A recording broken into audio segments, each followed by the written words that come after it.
Hello, this is Dice on Ice. We are playing tonight, this evening, part 3 of Shadows over Driftchapel, an adventure kit written and published by Absolute Tabletop.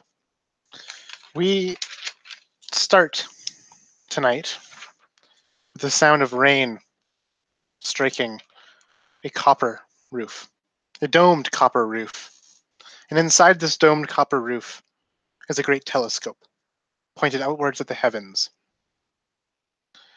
This is the observatory of the artist, high above the ground, with its stacks of parchments and books, baubles and ends, and things that only a complex mind of an artist could fathom. There are things askew, things astray, puddles form from gaps and seams in the ceiling.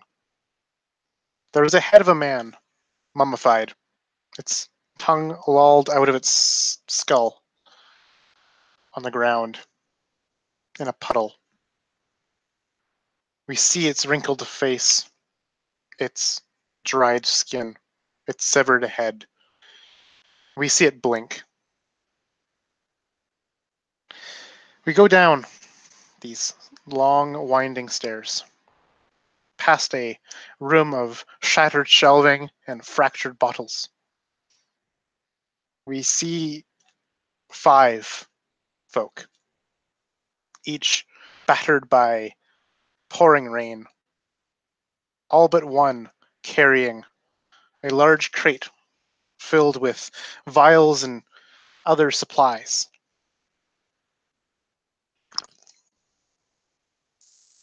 The rain continues to pour. It crashes down. And as we wind our way down the path from the artist's slab, and looking at these 4, there seems to be a bit of quietness in the shadows, a dampening quietness, where even if you could hear something, it would just be muffled out. Perhaps it's just the rain. Perhaps it's something more sinister, nonetheless. We follow down to the perspective of Mateo. You are carrying this box of supplies, and you can feel that heavy rain pouring on your brow, your head, your shoulders. You can feel the stickiness of the mud on your boots. And you get the sense that something is here with you, something lurking in the marshy flats that surround the artist's slab. You see the flickering lights of Driftchapel ahead, 1 or 2 or 3 specks of light in this overwhelming darkness. How do you feel? What are you doing and what are you saying to your party members? Mateo is a bit out of sorts because of the toy that was pulled in front of him for, and he's just staring straight ahead at the light of Drift Chapel, just wanting to get there faster, but he's putting on a reassuring face for the people around him. Well, we're not too far. We should be able to get there without anything jumping out at us again.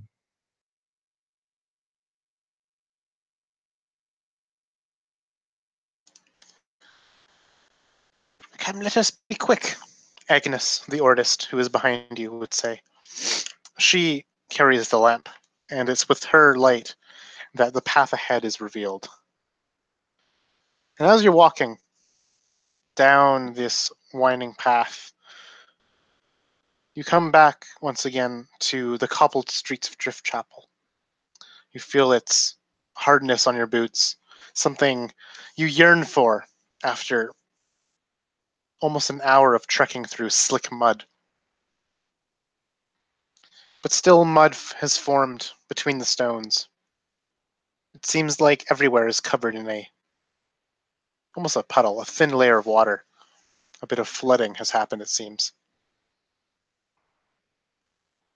flotsam and driftwood have all washed into the town. They're scattered through the streets, making obstacles that were not there hours before. This way. And she helps guide you back to the taxidermist shop, where other survivors have been bunking out in this long night.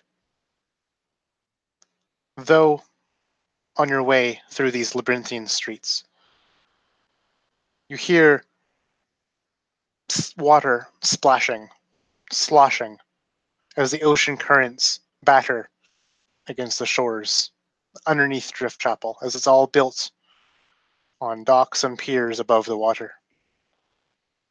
You pass by a tall, imposing building on your way to the taxidermist shop.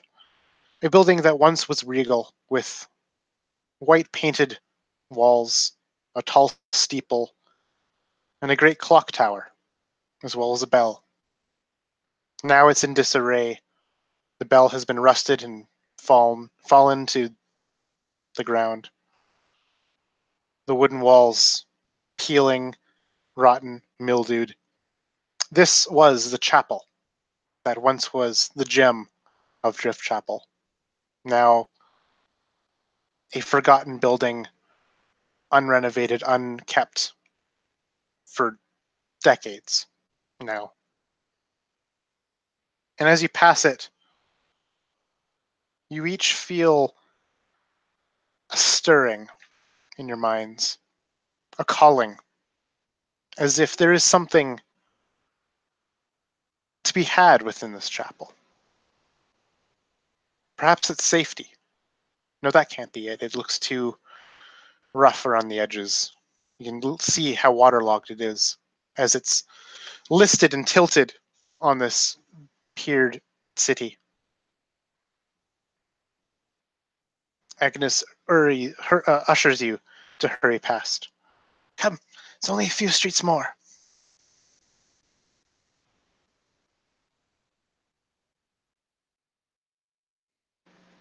Do you do or say anything?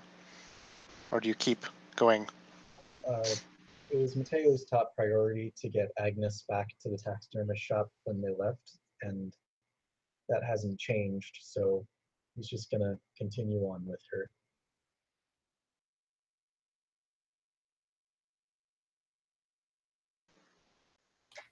Like Varlo will hesitate a little bit, staring off. Yeah, the building, it's such a shame. Many things could be done here. The darkness, it seems to loom around the old chapel, doesn't it? Oh, I don't go there much. It's not my place. Plus the locals there give me the evil eye, it seems. I understand. I get it now and then as well.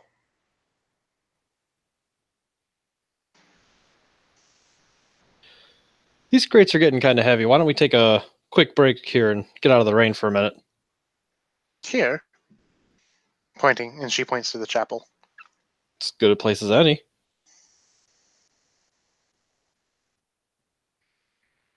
And Agnes looks to the other three of you at the mention of this.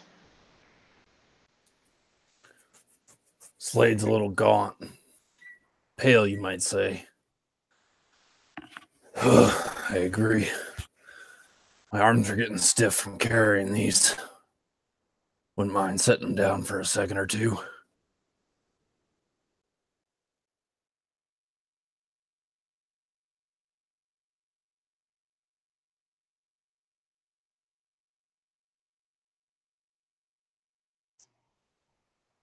I can agree. A moment's respite would be nice. If it leaves us rested enough to defend ourselves in the case of an emergency, then we shall rest. Very well. After you.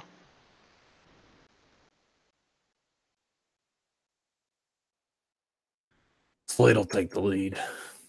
Anything to get this crate out of my arms. And as you push open the great double doors of this chapel, though they creak on their hinges and you see the parts of the wooden frames that hold them have fallen into disrepair, you see a ravaged sight. You see a sight of a half-flooded chapel with pews that barely peek out of the water. You see bits of soggy paper floating, pages of books, perhaps, in this water. Though the only light you have is that of a lantern behind you from Agnes. Except for there's a light ahead. A small ring of burning incense at the base of a statue. This statue is made of marble, and it towers high, perhaps 9 or 10 feet tall. And this statue made of marble is one that is customary for this chapel.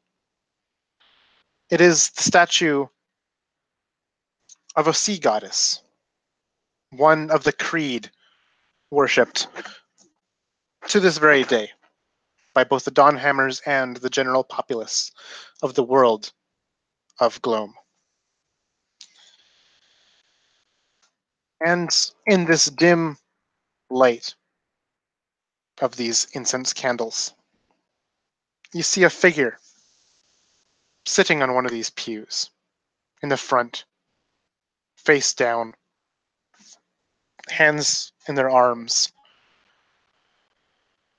though the sound that betrays their status is that of mumblings and murmurings and quiet talkings coming from this figure. This figure is large, perhaps twice the size of a normal man in girth, a very portly man. Though you cannot tell who they are, for they are wearing hood and a cloak.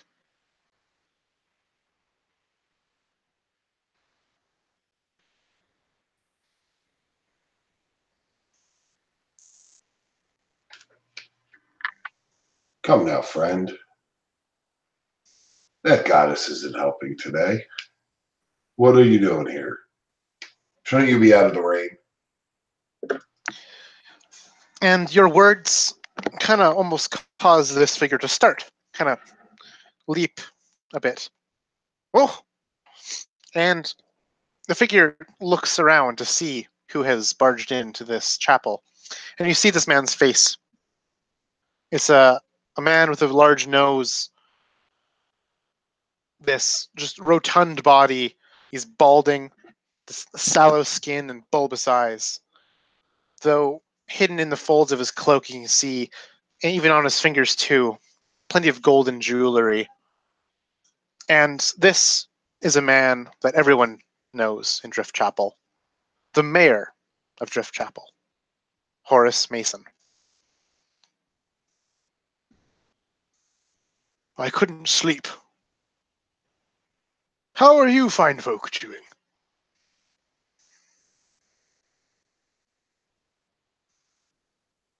Would Mateo have a previous relationship with the mayor?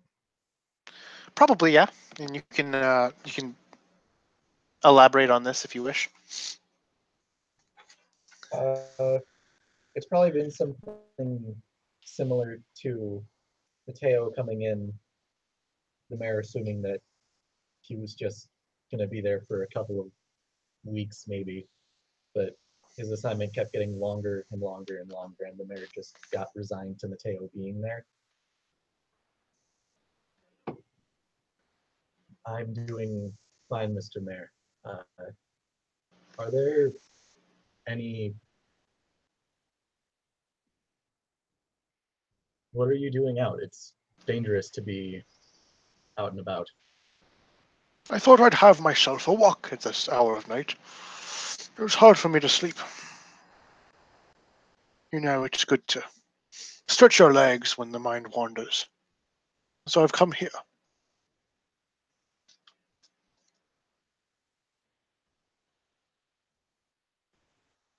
What brought you to this place? Just a moment out of the rain. A dreary thing, isn't it? 'Tis the season. Good mayor, it hardly seems to be the least of our problems this evening. There are creatures wandering the streets, and mobs of mad citizens. Do you I not know don't this? know. I would know if my citizens were rampaging about as animals. And what of beasts, you say? Monsters? Those are the talks of a drunken man.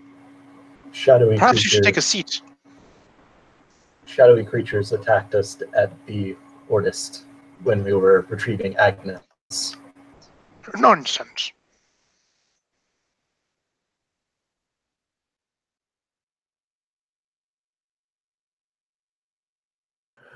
I don't think you can really downplay the severity of the situation.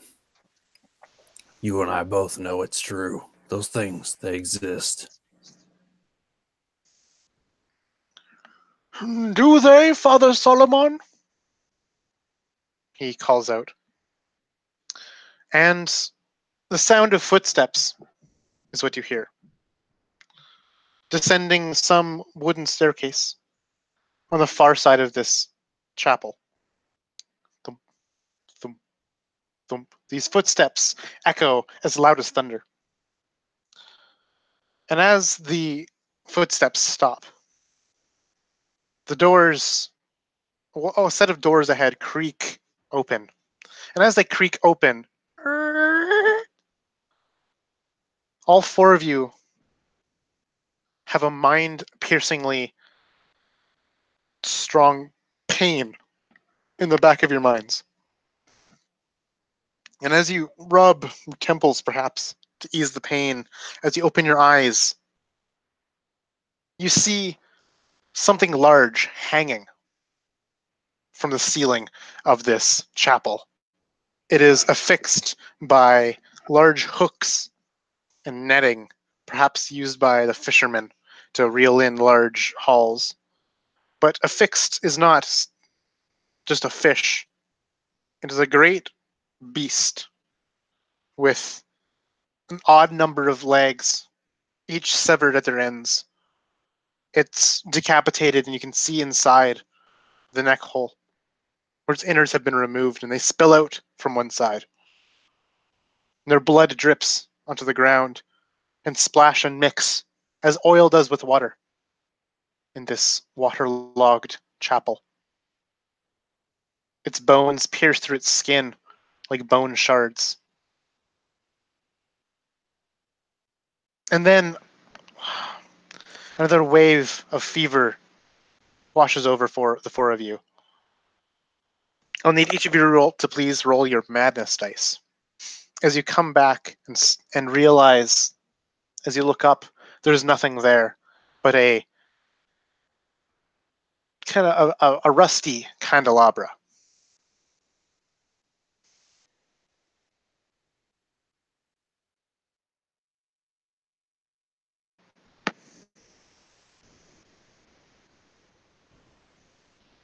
And as you all pass, you hear that creaking sound of the door. And as the door opens, a tall, gaunt man, dressed in vestments, though they are soiled at their hems, at their feet, walks in. He is his cheekbones pierce through his cheek, and his eyes are red. He's got very little hair in that kind of like that friar strip around the sides and the back. And his hands are folded in front of him.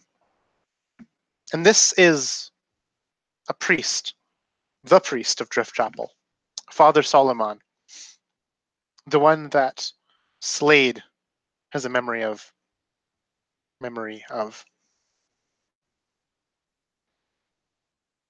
And as he walks in, he looks at you, Slade, for a bit longer than normal as he passes over the four of you. It seems we have guests this evening.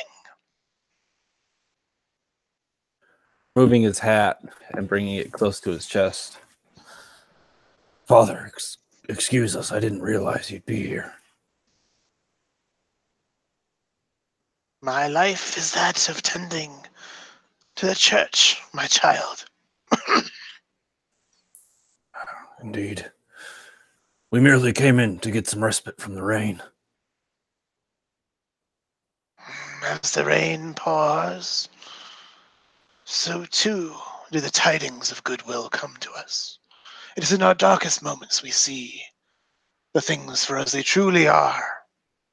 And as he says that, there's a crash of a lightning that happens behind him, silhouetting the entire room, flashing it all in a great shining of light. It reveals that the marble statue at the head of this large chamber has been defaced. Its eyes are missing. One of its arms has been knocked free, and carved into its tunic is the phrase "Quatu rises," etched into the marble. And as the flash of lightning subsides, everything once again is shadowed in darkness. You only see Priest Solomon's face silhouetted from beneath by one of the thin incense candles. And you see the mayor kind of just in an almost kind of a pious pose on this pew at the entrance of this priest.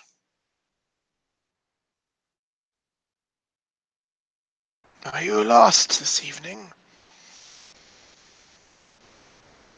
No, like my comrade said here, we're just seeking refuge from the rain. We're resting before getting these crates over to the taxidermist. Good father, we needed a building with a roof, and this one was open. Nothing more. Is that what's brought you here? Convenience is all. Convenience is just a step backwards as we carry our bodies forwards and our minds upwards. Convenience is a crutch. And as he says that, the doors slam behind you as some gale of wind crashes them closed.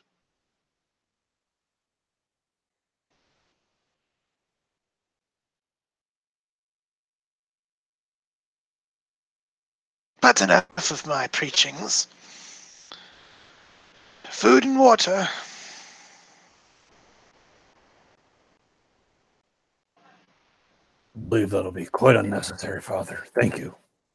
Believe we might have had enough water lately. Merrill will be sitting there, idly putting his hand across the word or the letters that were carved into his arm and kind of staring at the statue. And no, we're fine. And no, we're fine. Father, if you would entertain a question of mine, is that text supposed to be on the statue, or is that an act of vandalism?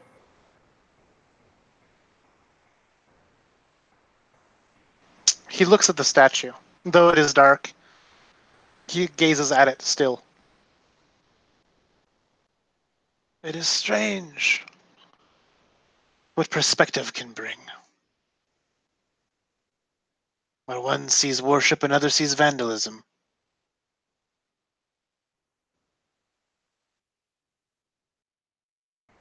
So the phrase is meant to be on the statue then?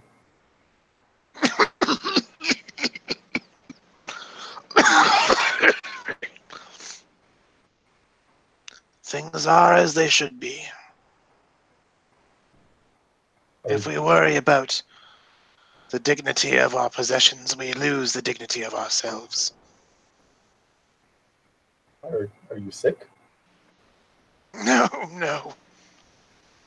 Sickness is only a matter, again, of perspective. I am very well.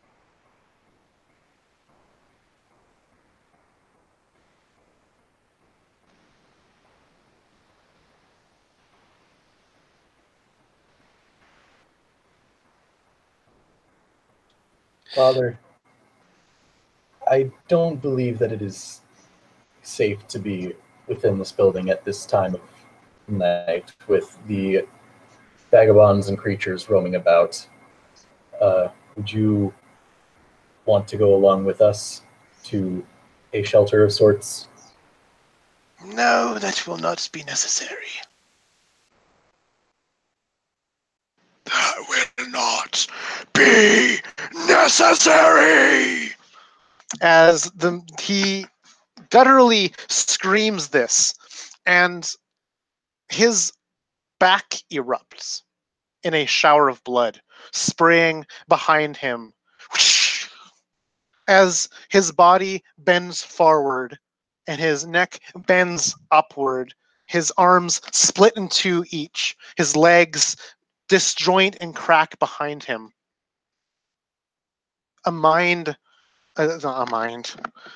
Winds howl. Some slam open the windows to this church and rattle on their frames. Another bolt of lightning strikes, shaking and shuddering the earth. There is, on the howling of this wind, you hear, "You will not be leaving this place." I would like you all please to roll initiative.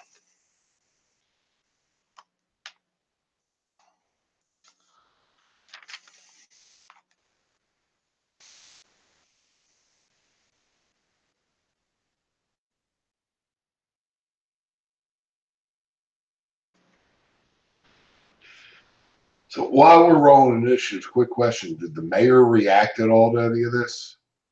Or is he just still sitting there, head down? He's sitting there, head down, arms folded in front of him, in still that moment, in that position of prayer.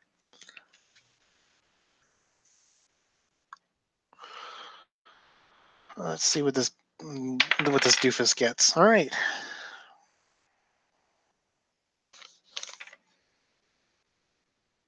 Slade, what do you do as the man in front of you, though calling him a man would be a treason of the word man, has broken this shell of a body, extended multiple limbs, sprayed the back of the chapel in wings of blood. Towers now 12 or 13 feet in height, though you do not know where he begins nor does he end. His skull is broken in half, and each half of the skull is mounted on a different tentacle, which weaves in snakes like some disgusting hydra of a creature. What do you do?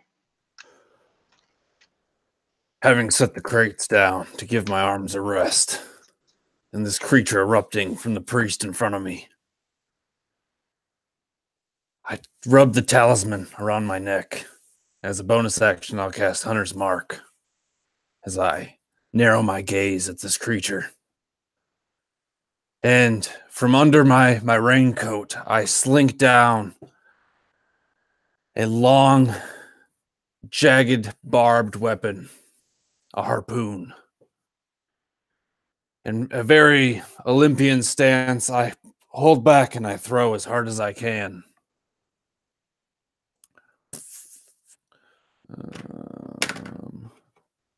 Does an 18 hit? An 18 does hit. All right.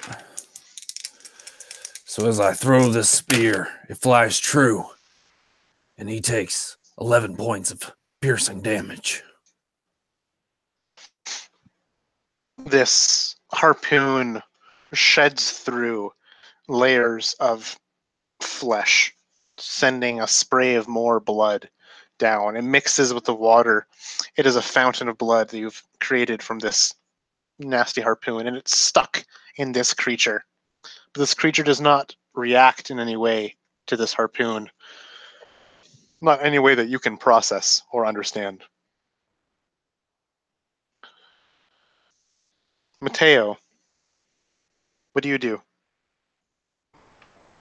So now that the priest is shifted into his monster form, Mateo is going to use his action to put his shield on his arm. And then he's going to move up to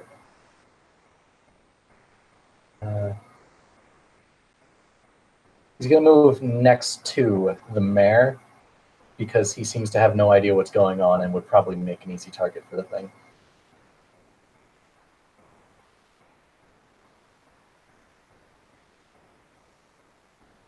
And the mayor is just sitting there, chanting and mumbling, though you can hear a bit of shakiness and trembling of his lips. But you can barely make out his mumbling of words.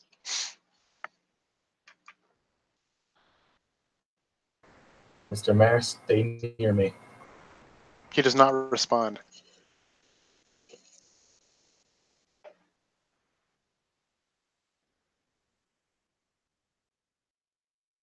And that is going to be Mateo's turn. All right. What kind of action are you taking? I used my action to equip my shield. Oh, gotcha. Yep. Arlo, what do you do in this thunderstorm as this fell creature stands imposing over the entirety of this chapel? I'm probably going to react similarly as Mateo. I'm going to pull my shield from my back and reach my hand out, and the shadows swirl around the long sword with the black swirling blade materializes in my hand.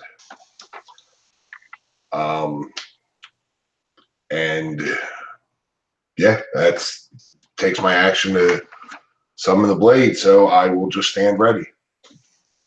All right. Merrill, what do you do? Would there by chance be anything like a busted piece of a pew I could pick up and wield as a cudgel? Absolutely. The entirety of this chapel is covered in flotsam, debris, smashed and rotten wood things. Absolutely. All right. Then Meryl's going to reach down, grab one of those, and just yell, "To hell with this town!" And he's going to charge in, rage, and swing the club. All right. Give me that attack roll then.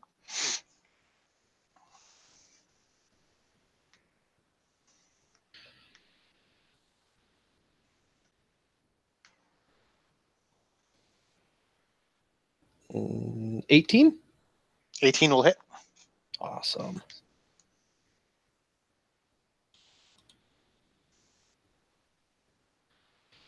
And what would the damage be on a cudgel? I'll just call this a D6. All right. Ooh. 10 damage. 10 on a D6. Smash. You notice that as you bring this wooden device to bear witness on this creature, the sticky form of one of its fleshy mandible areas seems to almost like absorb the impact of your blunt weapon, conforming with its strike and just sending a ripple of the force, dispersing it throughout the entirety of its form. This has essentially negated some of the damage that you've dealt to it. All right. That's my turn. Solomon, the broken vestige, raises its many appendaged form. You see the dozens of partial limbs, broken, massy, and pulpous. You see it's dripping grayish green flesh. You see it shine in the incense light. The air around you is a howling gale. It shears all the sound in this room, just carrying its loud, deafening howl. You look upon this creature, and on its slippery skin, you see your own reflections. Though they are distorted, you see your eyes shifting yellow. You see your hands erupting into jagged, shark-like teeth and devouring your own arms. You see people dear to you butchering you, cutting you up, and serving you to others. I need all of you, please, to roll your madness dice as this thing uses its mind-shattering presence.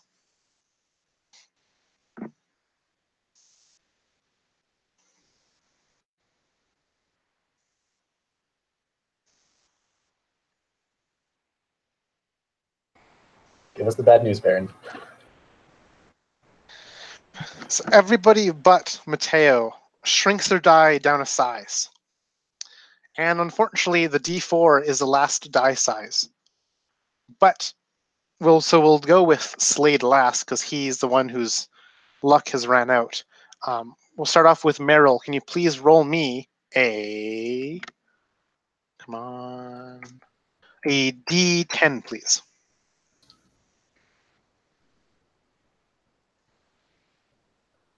And likewise, Jesse, you can roll a D10 as well. Got an 8. An 8. High is Raw good, right? fury. Sure.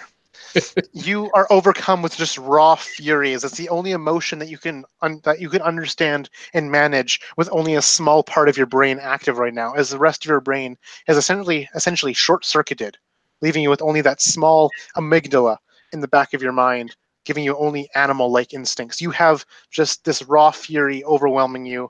You have to attack the nearest creature, ally or enemy, with only your bare hands for the next 1d4 rounds, which will be 3 rounds. Well, luckily, I'm built for that, so don't get near me, I guess. I got Arlo, what did you get? You got a 7? Your mind is split into 7 different fractal brains, each one processing 7 different things simultaneously. And this makes it really hard for you to concentrate in this moment. Obviously, you are going to automatically fail all d20 rolls on a 1 or a 2 from now on until you take a long rest, instead of just a 1. All right. And lastly, Baron, as Slade is overcome with just this grotesque being in front of him, roll me a d6, as this will be your irreparable fate in the world of Gloom. Roll the 2.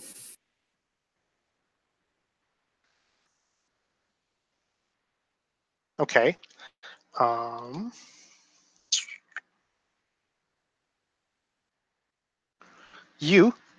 Your mind is just a frayed piece of ribbon.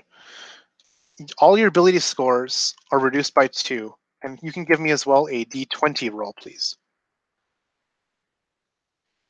I just rolled 3 2s on 3 different die.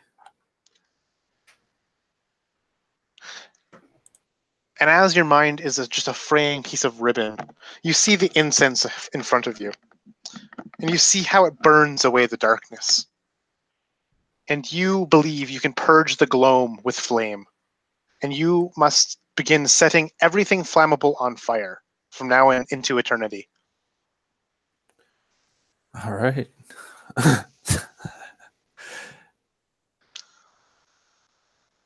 Slade, what do you do? Well, as described moments ago, I am taking out my tinderbox and ripping strips of my shirt off and stuffing them into my canteen. As I make some sort of explosive device, if possible. Yep, so you're able to make a what do you call it, a Molotov. Yeah, And in a twist of irony, as a Molotov started this adventure, so too does it end it for you. That it does. And I imagine like I am like hastily doing this. I don't know if like you want me to go crazy and still be here or like immolate myself. I'm fine with either. All of the above. Fair enough. A little bit of column A, a little bit of column B. So yeah, as I'm like hastily lighting this thing, like splashes of liquor or some sort of moonshine splash on me, and they also ignite as I'm flailing ball of fire, or the beginning thereof. Ugh. Belligerent. You light up like a candle. Do you do anything with this Molotov you've created?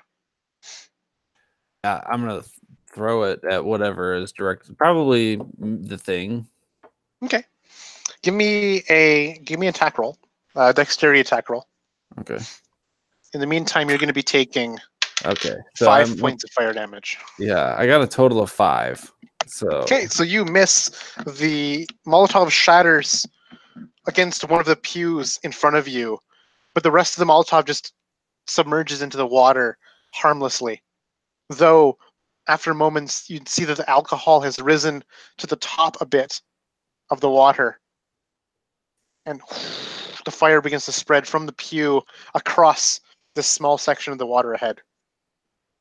that's And me. it seems to be mixing with the blood of this terrible creature, and the blood seems to ignite as well. Mateo, what do you do?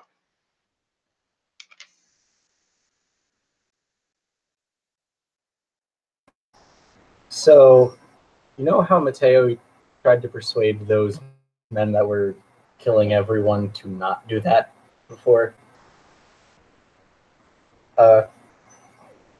On one hand, he's going to grab the mayor and start pulling him out as best as he can as he speaks out to Slade. Slade, I know it's a lot, but you're better than this. You can handle this. You're a Dawn Hammer. And where do you grab the mayor? Probably like bicep area.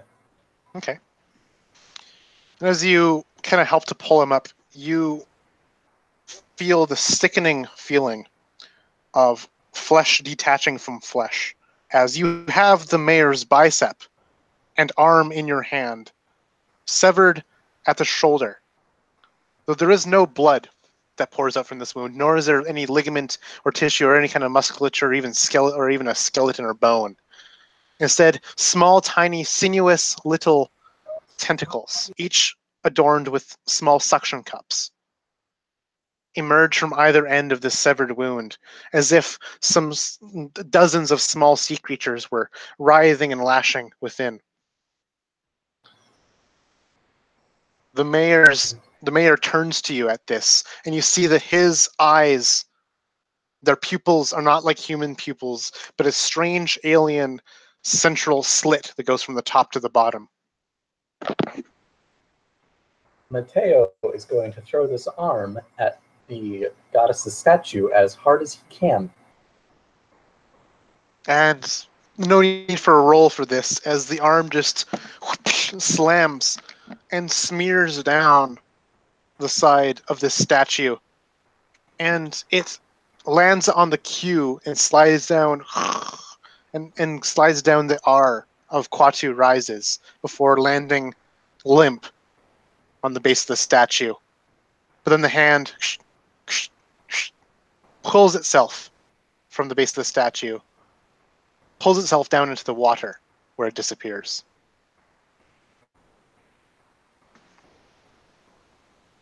All right, then. I think that's all that Mateo can do. Arlo, what do you do? All right. Slade is on fire, correct? Slade is on fire, yes, as well as a bit of the inky, oily, alcohol-y water in front of him, as well as part of the pew. And it is still pouring outside. It is more than just pouring. It is damn near biblical at this point. All right. I think with Arlo's mind going in all these different directions. There's smoke and darkness pouring off the blade, and now his black eyes are leaking darkness. It's jumping all different ways. He's not sure which way to go. But seeing the flames coming off the Slade, I think he'll turn around to Slade, and seeing him in a state, the darkness will kind of loom over him, and he'll yell, "Get out!" to him, and actually cause fear on Slade to try to get him to move away from me back outside. All right, Slade, give me that wisdom saving throw then. Keep in mind that all your scores have been reduced by 2, so that might affect your wisdom save. I got a 13 total. 14 needed. Actually, would I? Yeah, that's up to the DM. I'm fine with it. Bye. So this is cause fear you did, right? Cause fear, so he would have to spend his next turn moving directly away from me, which, if we're stuck right in the building, I would think would force him back outside into the rain. In any direction you wish, I guess. Well, Leap out a window, go out a door. Yeah. Up to Slade's discretion, it seems. And that's your turn, Arlo?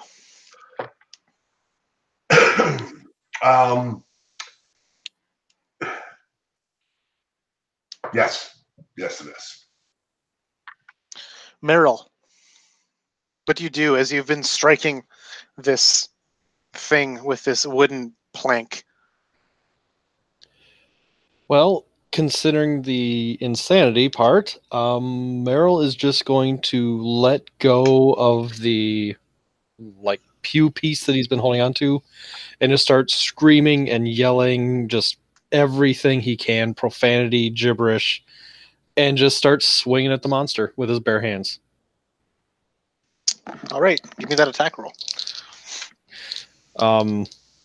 Technically 2-weapon fighting, so yeah, that is true. Ooh. One is a 23, the other one is a natural 1. 23 hits and the 1 misses. I would assume so.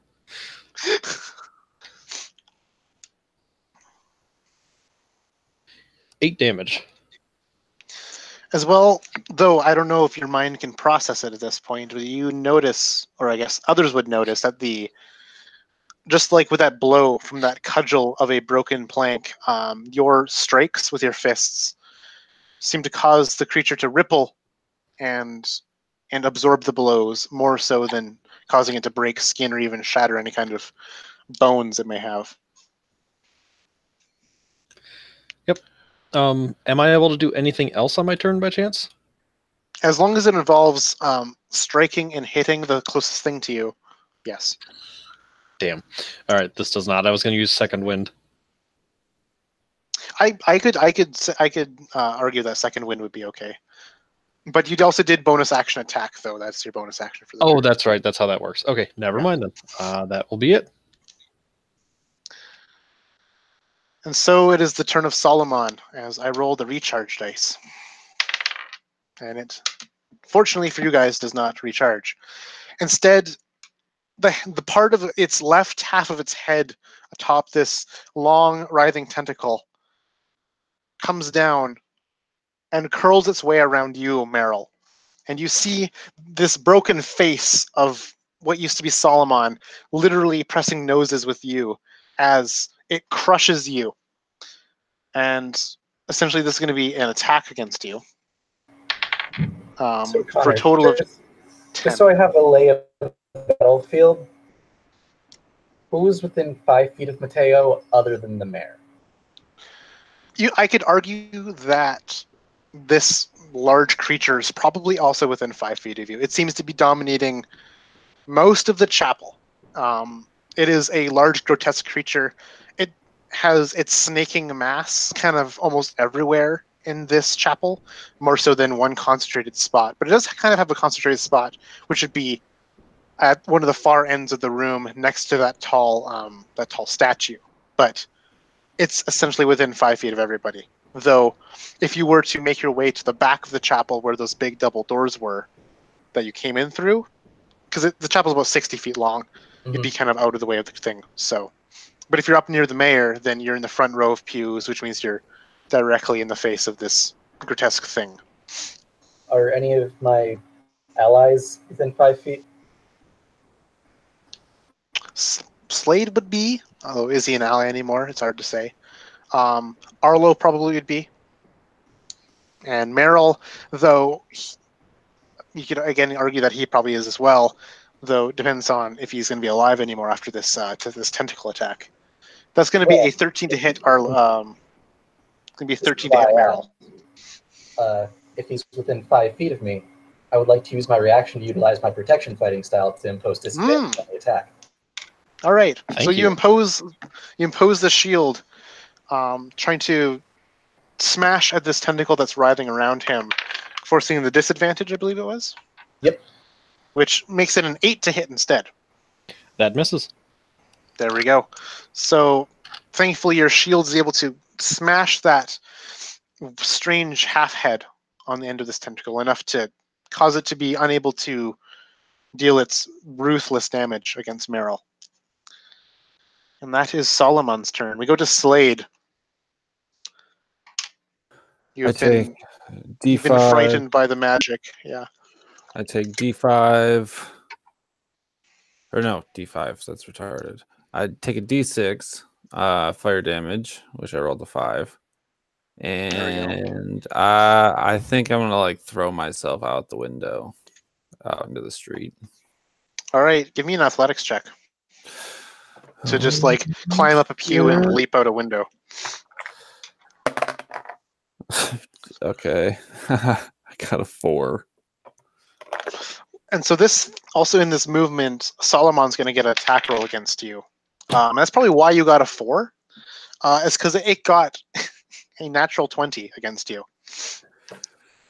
As you just running away, climbing up a pew, this long hook comes down. It's not a hook made of metal. It's literally bones of shard pressed together in a giant cleaver that comes down upon you. So this is going to be 4d10 damage. Where's my d10s? Yeah.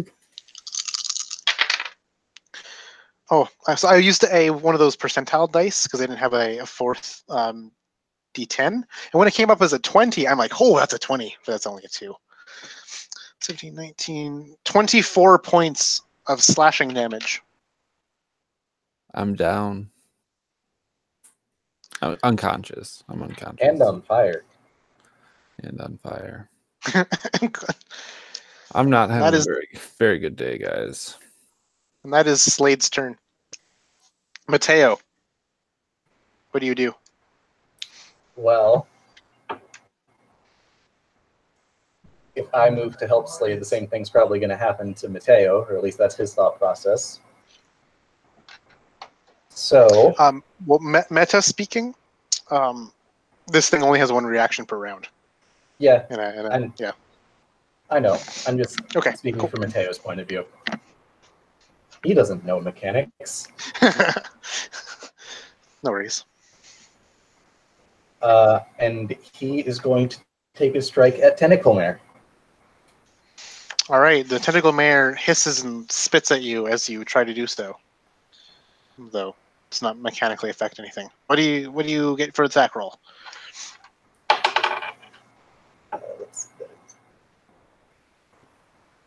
13 total. 13 is going to hit. Cool. And this is just going to be a normal one with my battle axe. No smite. All right. Give me that damage. That's going to be a solid 8 slashing damage.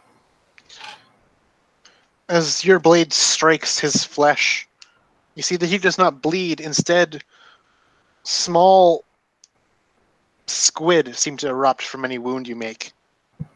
and leak out of him as if this was some kind of fish tank or something, just pouring out, slimy and covered in mucus, and pooling and swimming away in the puddles around your feet.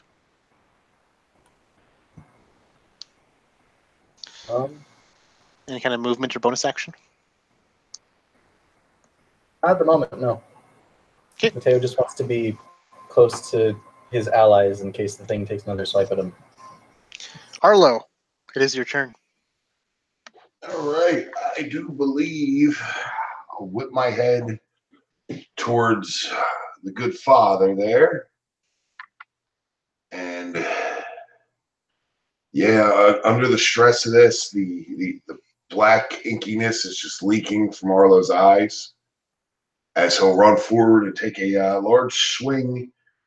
Well, as he runs forward, he'll hold one hand out, and the darkness will start to wrap around the creature as I cast Hexblade's Curse. And then I will take a swing with the blade. All right. For 19. 19 is going to hit. 20. 20 also hits. Yeah. For 8 damage. And this is slashing damage from This your blade? is magical slashing damage, yes. All right.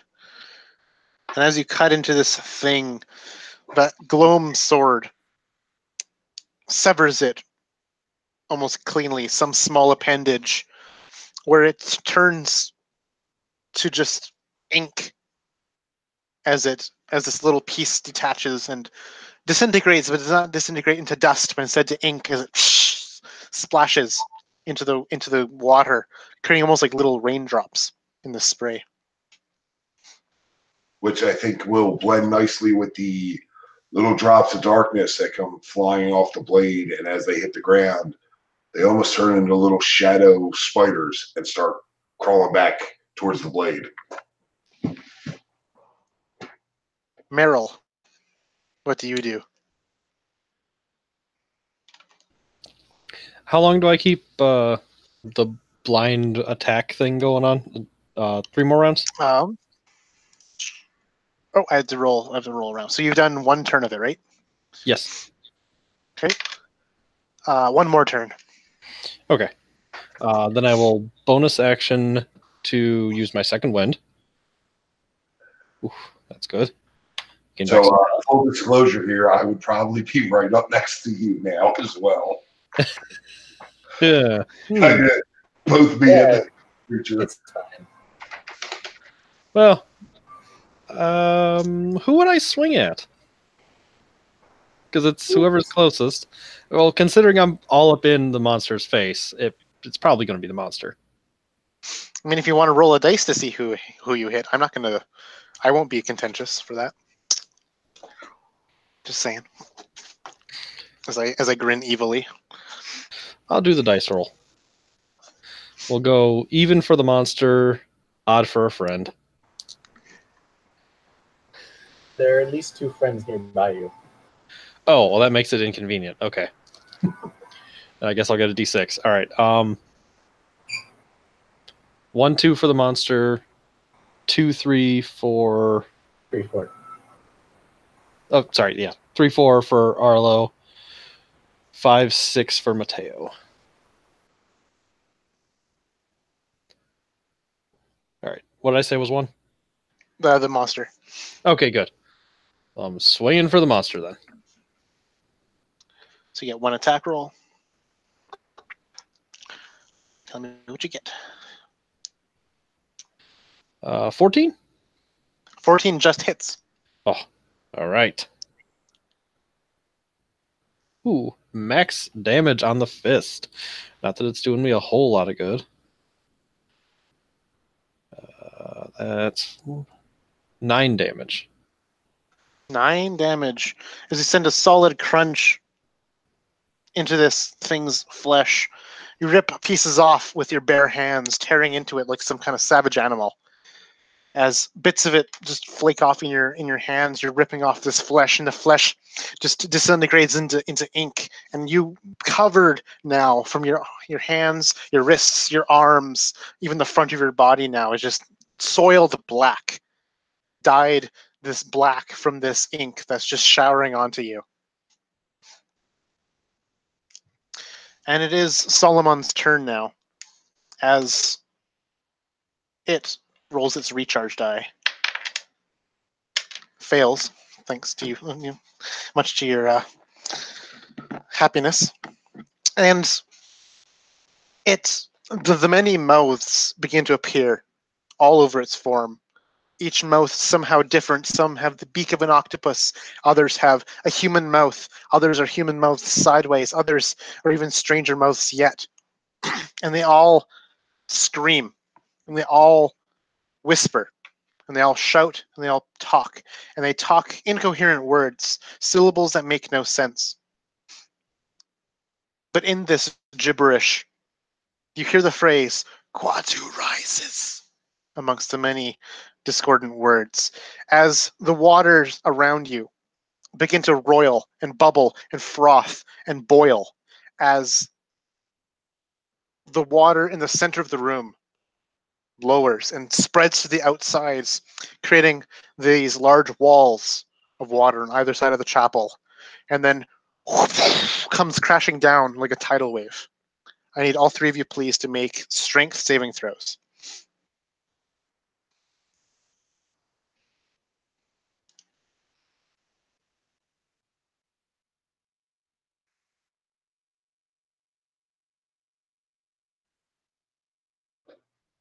I got a 14.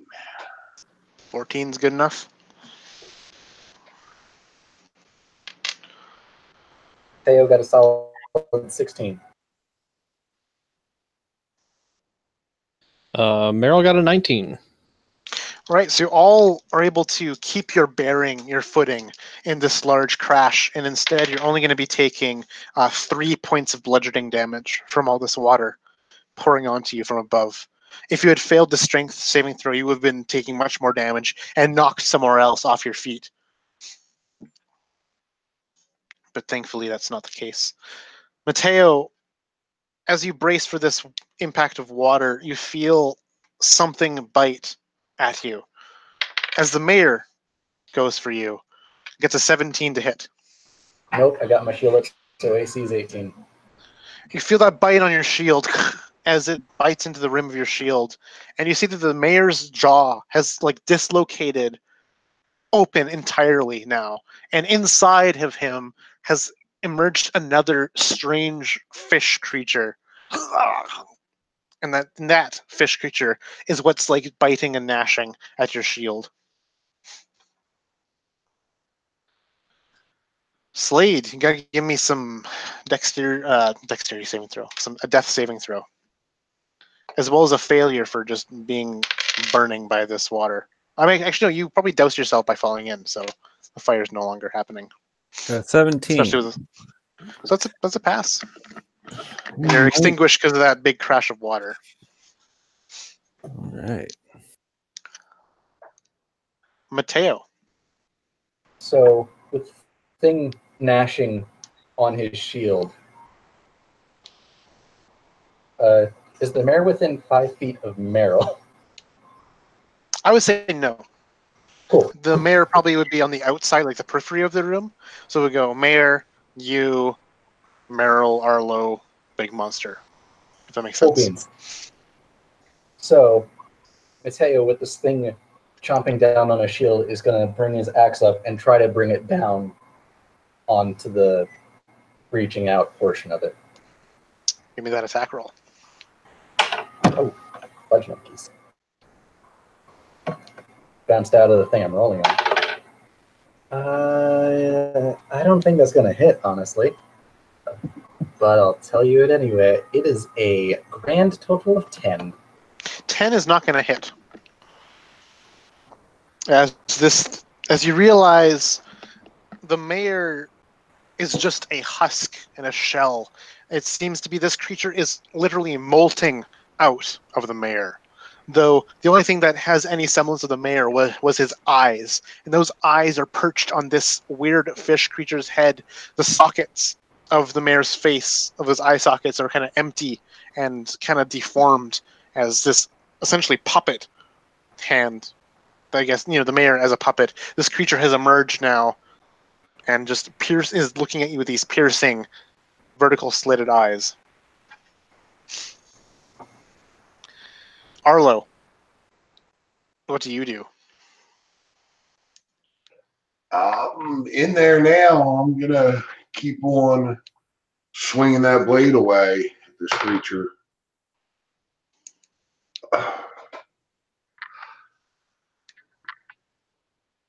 I get advantage, correct? Yes, you do, because of Oh, thank God. the ferocious monster that is. Yeah. 16. 16 will hit. All right, so we're going to go, now that I remember the Hexblade's curse and that I do extra damage, for a grand total of 9 magical slashing damage. And as you place this fell strike upon this creature, this is the last blow that will be ever done to or by Solomon, the vestige of Sathog, as you are the one that slays this terrible thing. And you can tell me how you are the one, or how you end this creature. I think Arlo would take the sword back and kind of let it gather a little bit of the shadow off the ground and off the water, and then slam it into the creature's chest. And as it does, the tendrils of gloam come off the blade and wrap around the creature and pull it down the blade a little further. And you have pierced this thing, and each of these appendages that erupt from its main body break off and coil into the water like snakes, like eels, like serpents.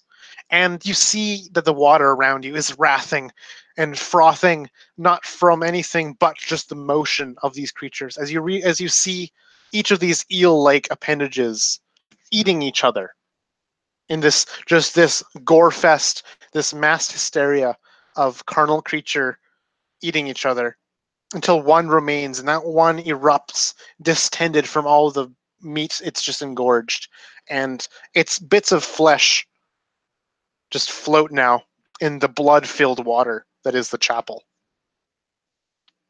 And as this creature perishes, so too does the creature that was once the mayor, or is now the mayor, has also fallen into tiny little flakes of skin just peeling off, and becomes nothing but a bubbling mass of blood and froth. And that's where we're going to be taking our a break, a little bio break, as you can fill up your refreshments, visit the washroom, and we'll be back in 5 or 10 minutes, depending on how fun we feel. Sounds good. Didn't kill. That was a crit.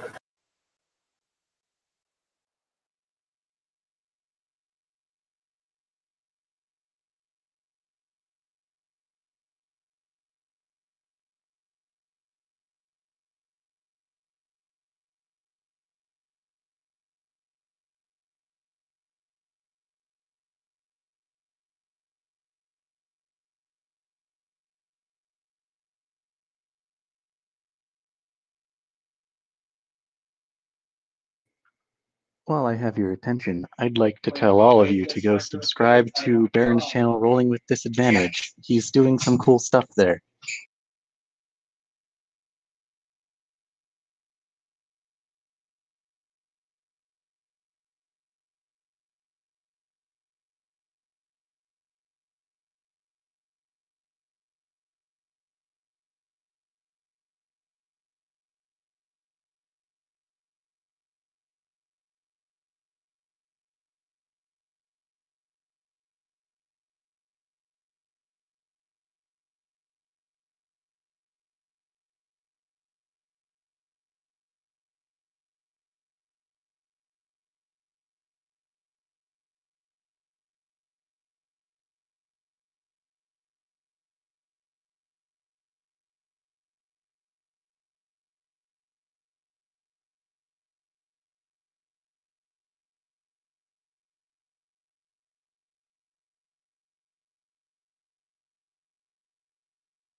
Hello to anyone who happens to be watching.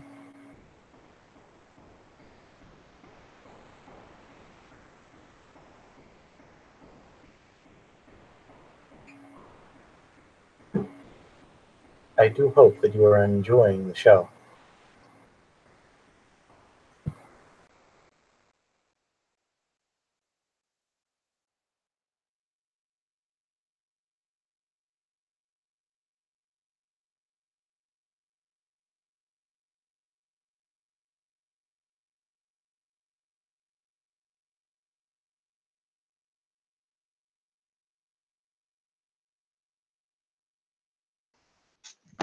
That was probably one of my favorite boss monster fights. And not really a boss monster, but just like one of my favorite like monster fights I've ever visualized.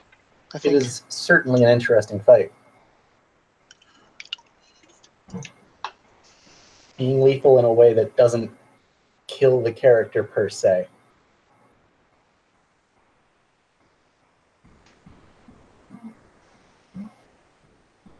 Just like changes it in a way that almost makes them a whole different character.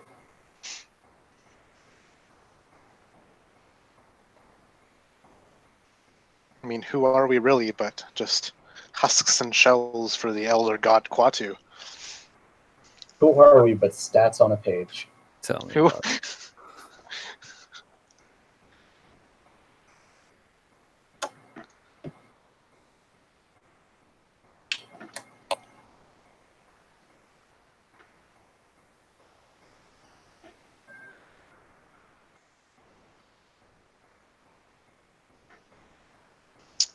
So if we're all back, we can attend to the matter at hand, which is the now silent, dilapidated, ruined, rotten chapel, filled now with blood and gore.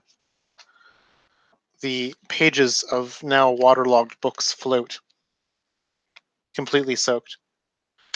The pews are all askew, broken and shattered by the fight with this great beast. And in this quietness, this tranquility, the wind is quiet now. No longer does it howl. No longer does it rage. No longer is it a gale that shatters and rattles the shutters of this place. That's not to say this place is truly a sanctuary.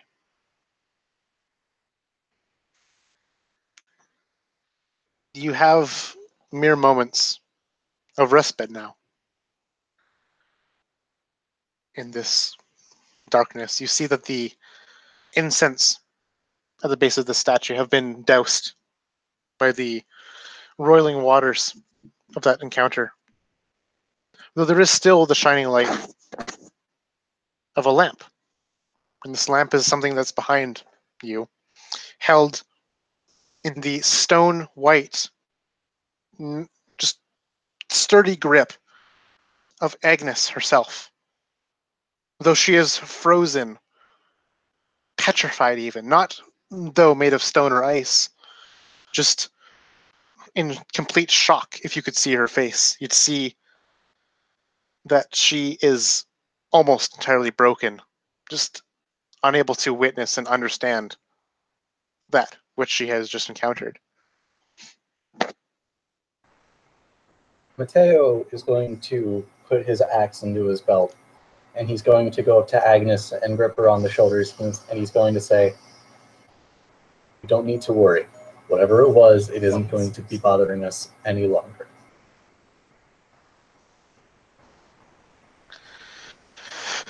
You just hear trembling breaths. You realize she's shivering, and she is doused with water. Mateo is just going to pull her into a hug since he doesn't have his cloak anymore, since he gave it to Slade. Just trying to keep her warm as best that he can.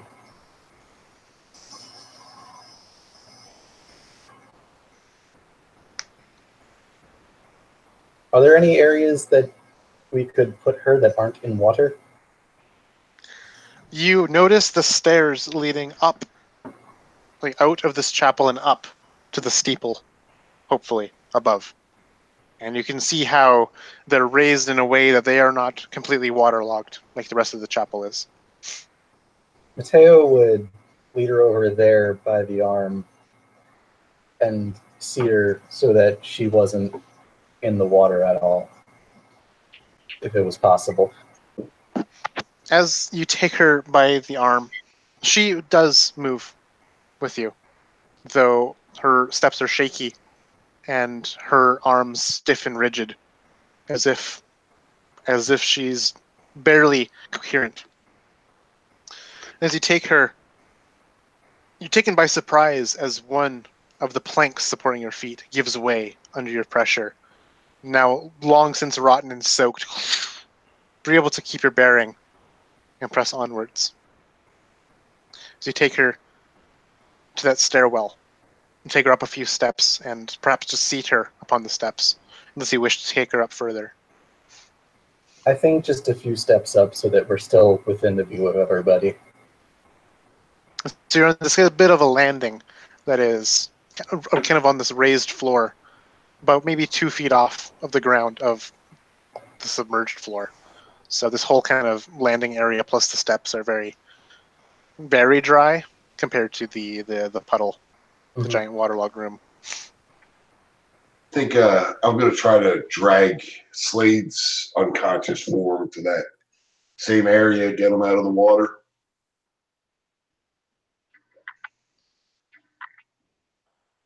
And as you drag his barely coherent form, his unconscious body up,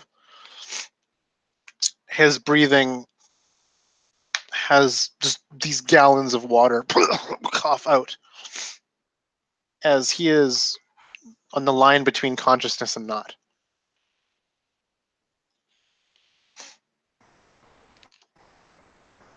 So, would he still have his tinderbox on him? He would, though it was in his hands and now is probably entirely soaked and probably irreparable. Mateo is going to put a hand on Slade's forehead, and he is going to say, I know that you're better than this. Come back so that you can prove it. And he's going to use 5 points of lay on hands to heal him.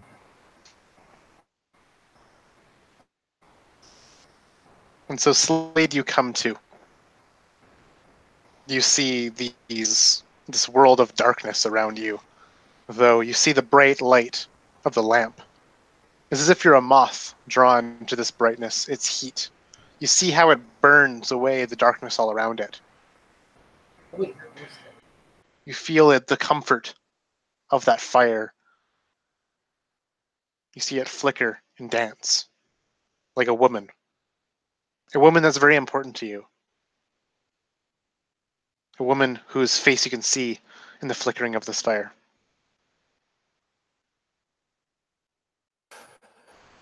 Oh, where did the Ernest? Where did the thing burn? Where did the thing go?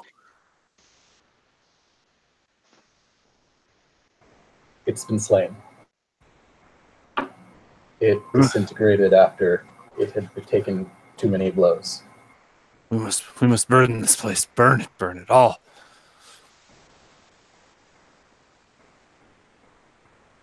Unfortunately, with the weather outside, I don't think that is going to be a viable option. You see me like reach around and find that like sopping wet tinderbox and like maybe even try and strike one or two of the matches, and they just kind of break in my fingers. No.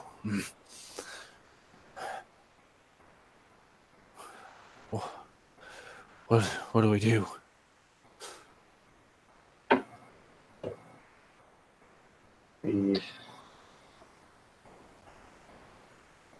As you say that, Meryl's been just standing there, covered in this inky black, clenching his fists and just breathing heavy. And he's just gonna turn when you say, "What do we do?" and just go, "Get the hell out of this town." And he's going to turn and walk over to the doors and kick them open and stand out in the rain to wash himself off. And you stand out in the rain, and you see swallowing darkness all around you. You cannot even see your feet. It is so dark. You can barely see your hands. It is pitch black out here. You're facing this wall of fog, it feels, as you feel that cold on your skin. You see nothing and can feel nothing but cold. I'll let it wash over me, and I'll take my hands and just kind of rub them up over my face and across my bald head and just try and wash off all of the ink that I can and just clean myself. So you spend some amount of time washing off. It is oily, and it does not come off easy. It takes just so much time just to even have bits of it roll off of you. And each time, each minute you're out there is another minute that you feel truly alone, as you can barely even see behind you back through the doors of this chapel. And as you're standing there, you feel things brush against your leg, brush against your arm, brush against your neck. Roll your madness dice.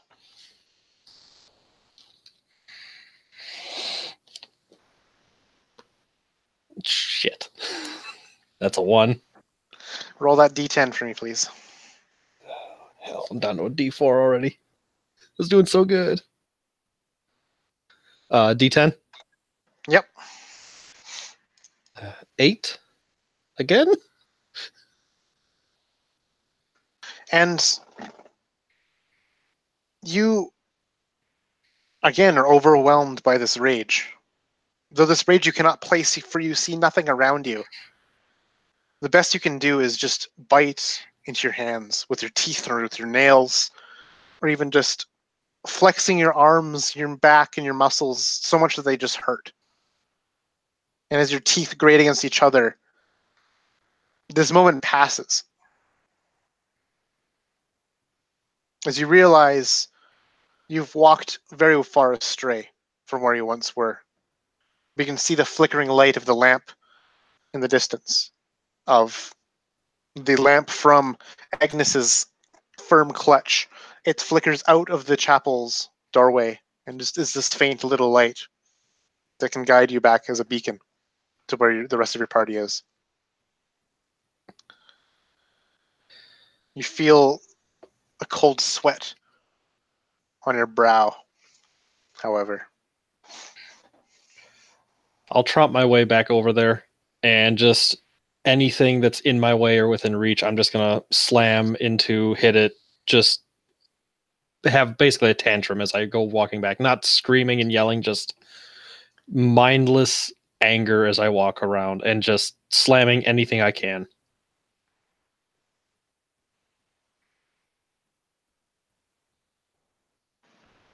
Mateo, you're near Agnes, and her lips begin to stir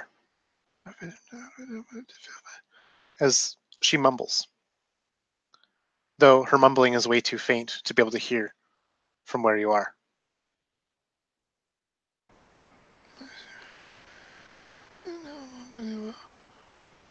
I'm just gonna reach up to her hairline and just sort of push it out of her face, and he realizes that she isn't like someone who's had experience with this kind of thing like he has. So, as a sort of comfort thing, he's going to use 2 points of lay on hands on her as well. And as you brush away, you realize her face is covered in that veil, that black veil. And do you brush that away too? Yes. Like that's what's coming. So you see her face, and you see that her face is half covered in what seems to be some kind of like acid scarring. Her skin is all mottled and pink and just very scarred. on the one side of their face. Her eyes are rolled back into her head as she just mumbles these words, her lips forming words. And in the mumbling, you can pick out one word, and that word is Quatu. Yes. Agnes, calm down. Come back to us. Nothing's coming to get you. Not Quatu. He's not coming. Whatever it is, it isn't going to get you. It's not going to get any of us. She still continues to mumble fervently. However, someone can do that is outside my human knowledge, but yes, fervent mumbling. Deranged and It's like the Scat Man.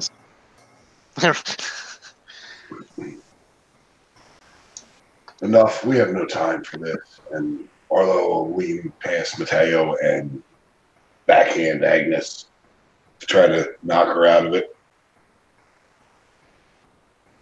And as you backhand her, unless Mateo intervenes, her head is struck sideways. And she raises her other finger of the hand that's not holding the lamp. Still, her head turns sideways and begins to just make shapes in the air, continuing to mumble. Is the black blood still in the water? The black blood is still in the water, yes. Okay. Arlo, do you have any parchment on you? Nothing dry. There's not a dry thing in this town. But do you have any parchment at all?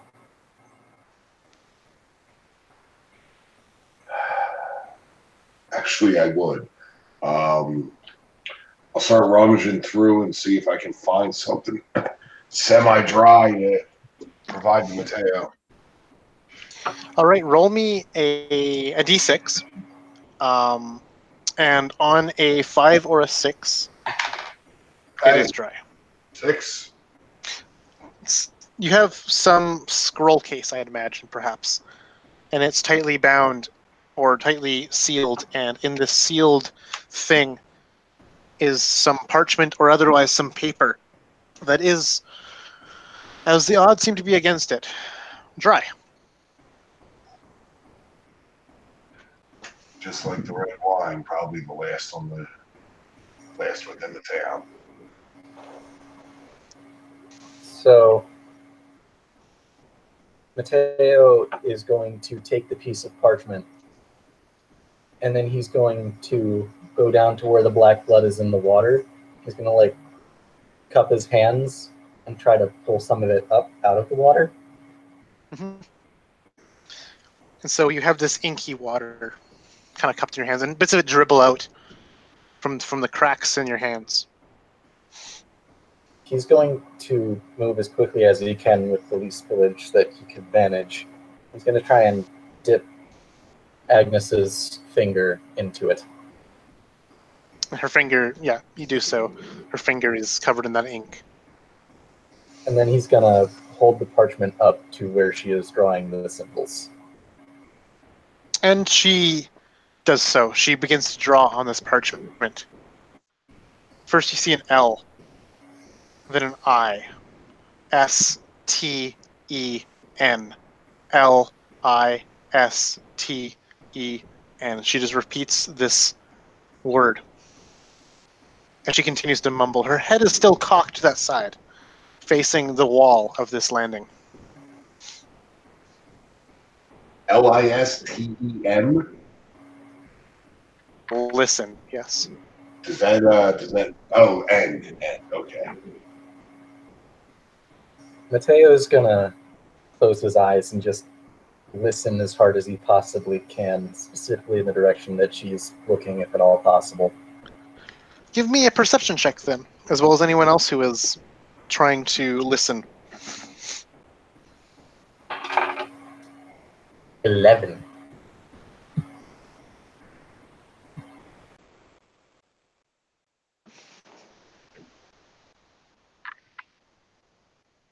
21 total. Mateo, you need to roll me, please, your madness die. While Arlo, you are able to hear something, and it's actually the words forming from Agnes's mouth. And they, at first, seemed like gibberish.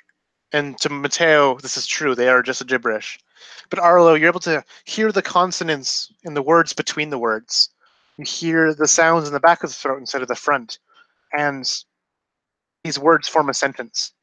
And the sentences go as follows. From the stars which are right, I am here. Through a dark reflection, you will see my form clear.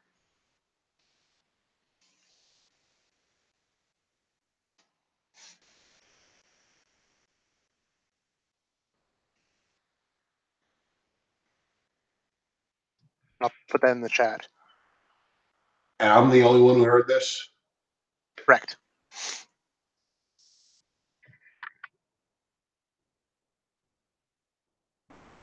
I can make out what she's saying. Mateo says, disappointed in himself. I believe I can.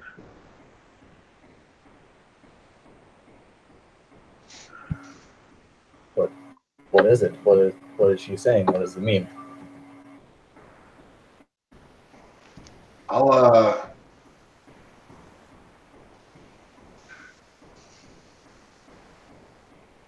I will grab a hold of Agnes and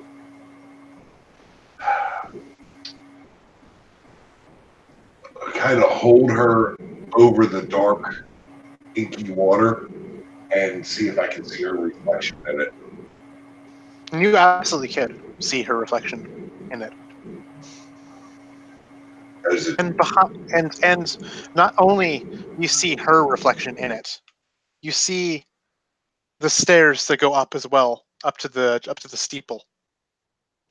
And at the top of these stairs, you see a door in this reflection.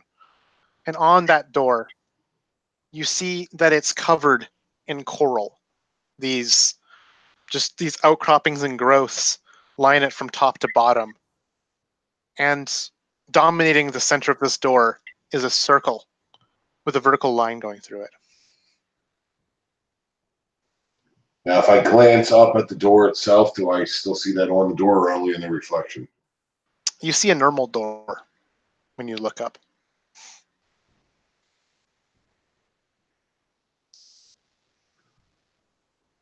Look to her reflection, Mateo.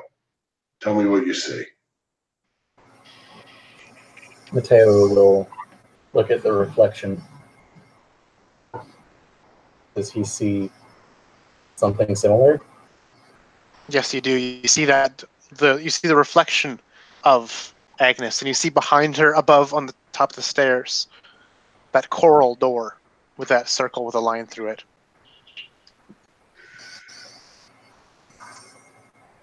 You guys would see Mateo close his eyes once again as he turns to look up at the door, and you'd see his eyelids light up and point right at it as he uses his divine sense once again.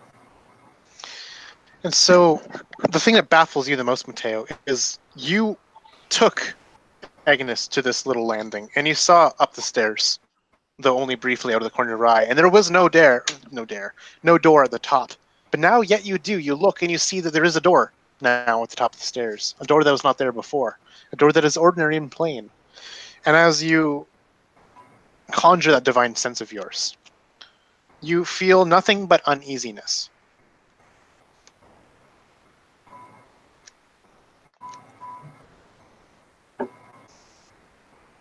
This is... Mateo would open his eyes and the light would fade from his eyelids. I don't like this. My abilities aren't functioning. They're not telling me what is here.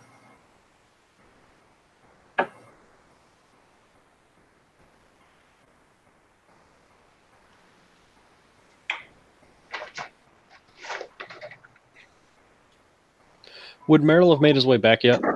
Yes, absolutely. All right. And you'd probably be witnessing like Arlo just taking Agnes and holding her over the water as you come in. Perfectly normal. Considering the night, yeah. Not the weirdest thing you've seen. No, not at all. So, seeing whatever's going on, I'm just going to stand there for a second and look at everyone and just, what are we waiting for? Ooh, that's what I needed. Whoever has the lantern, I'm gonna try and grab it from you. We might have left it unattended. The lantern is still being held by Agnes unless someone pried it from her hands. Well, I think that would be me. I'm gonna take this lantern and I'm going to kind of like smash it on this woman in an attempt to set her on fire. And she is catatonic, and this blow would land true as the small flame catches on her clothing, and she erupts as a bonfire from where you strike upwards. And she screams. And as she screams, she flails, and this would probably cause Arlo to make a dexterity saving throw to keep hold of her.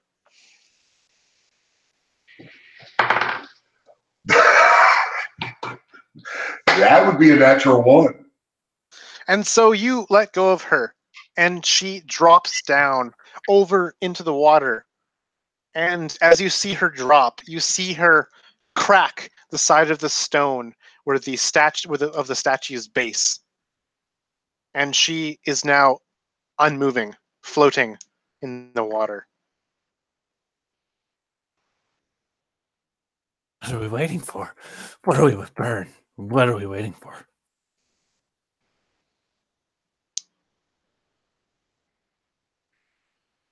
Merrill's speechless and just still standing there watching, like just trying to take in what just happened. And her body floats and brushes against the side of this landing that you're in. Lawman, I think that's your call there, bud. I'm gonna move to restrain Slade.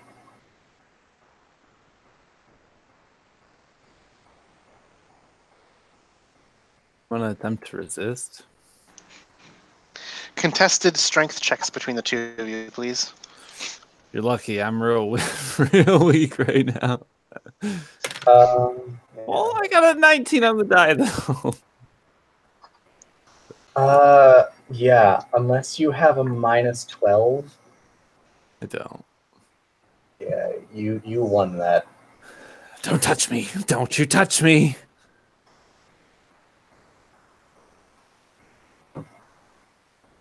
Merrill will charge in and tackle him.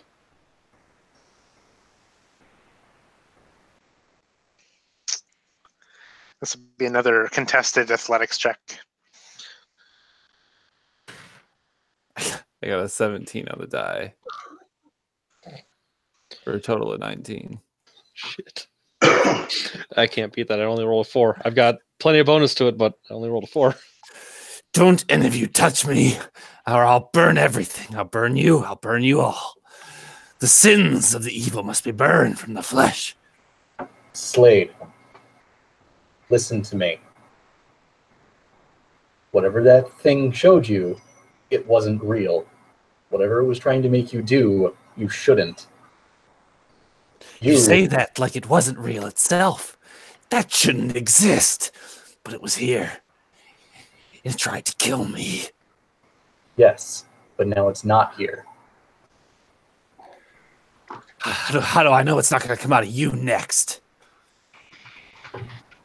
You know it's not going to come out of me next because I helped defeat it. I was just as surprised as you when it showed up. That means nothing. Priest, he was a good man. Evidently, he was corrupted by it. I've been going against this particular evil all night. and I've proven myself able to handle it. For now. Everything for now. Decades. You'll burn all the same.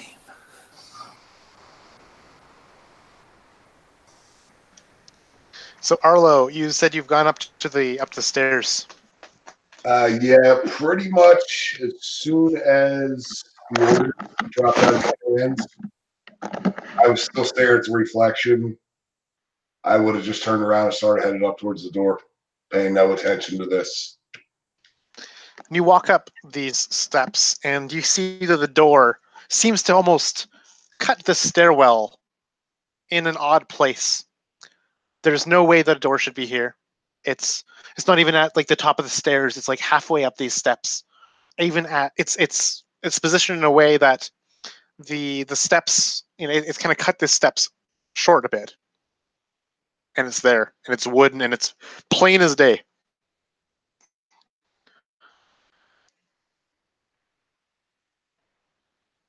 Do you open this door? I'll take one glance down at the conflict below and open the door and stride right through it. As you do so, I need you to make a dexterity saving throw, please. That would be a grand total of 5. As you open this door, you suddenly feel off balance as you fall through the door, as if it was a pit below you. And as it is, you fall down and down into the darkness that lay beyond this door. Do you say anything as you fall in? No, I think Arlo would just smile, surrounded by the darkness. Just hold his arms out and smile. We go back to the kerfuffle at the base of the stairs. The door at the top of the stairs is ajar, and in it you can see a dark pit extends outwards, yet also seems to be downwards from this door. And anytime you look at this door, you think, are we sideways? Because this door is obviously just a trap door that's leading down into the ground. Yet that cannot be, for you are standing upright. Do you react at all to Arlo's leaving of this place? I'm probably still too focused on Slade right now. I'm going to be kind of doing the whole, like, arms out, moving around him and trying to get, like, try and move to the opposite side of Mateo. And just kind of trying to lock eyes with Mateo and wait for him to do something. How's Agnes looking? As dead as a fish in the water. Unintended. So she's doing fine. Your friend, our friend, he's gone. He's simply gone through the door and is looking for something. I'm sure he will return shortly. Oh. How I think you are mistaken. Then by all means, go and check. I'm not going in there.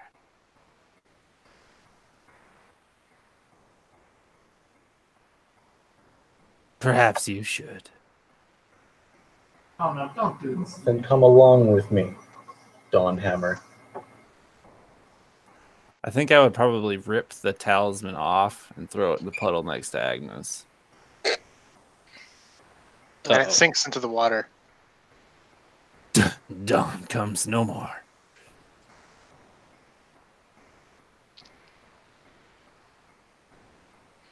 You'll see Meryl reach into his vest pocket and pull out one of his brass knuckles. And just still looking at Mateo, waiting for a sign. Mateo's gonna glance at Meryl. He's gonna say, if he looks like he's about to do anything reckless, you have my blessing. And he's gonna walk up the stairs and look into the pit. And as you look into the pit, you see there's a gentle green glow that comes from its depths. And from this green glow, you can see the silhouette of a falling form. Or is it a falling form? Or is it an object sitting on an altar made of coral? A writhing but motionless statuette. Your mind seems to alternate between these two images of seeing Arlo falling and seeing this object upon an altar.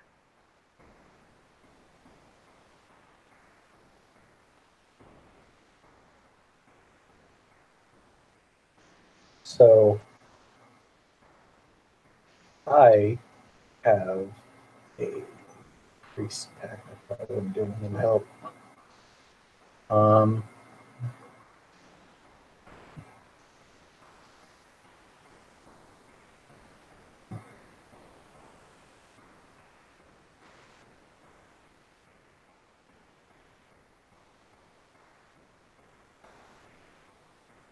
Are there sides to the pit, like something that Mateo could climb down? Yeah, you look to the left and the right of this pit, and you see that the walls down this pit are rough, as if they were cavernous and rocky. You see they actually drip with a bit of a wetness, a moisture, and what seems to be a bit of algae and moss and other kind of fungal growths down the entirety of this pit. Though it is jagged and has its outcroppings, it looks to be a bit slippery, but also if you could have some way of making handholds that take advantage of the already natural handholds, then absolutely.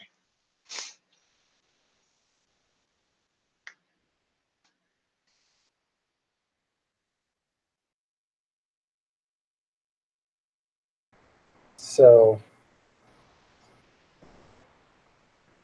Mateo is going to pat on his left chest of the chainmail, and you guys are going to see a little shape move underneath it, and a small mouse's head would pop out from his collar.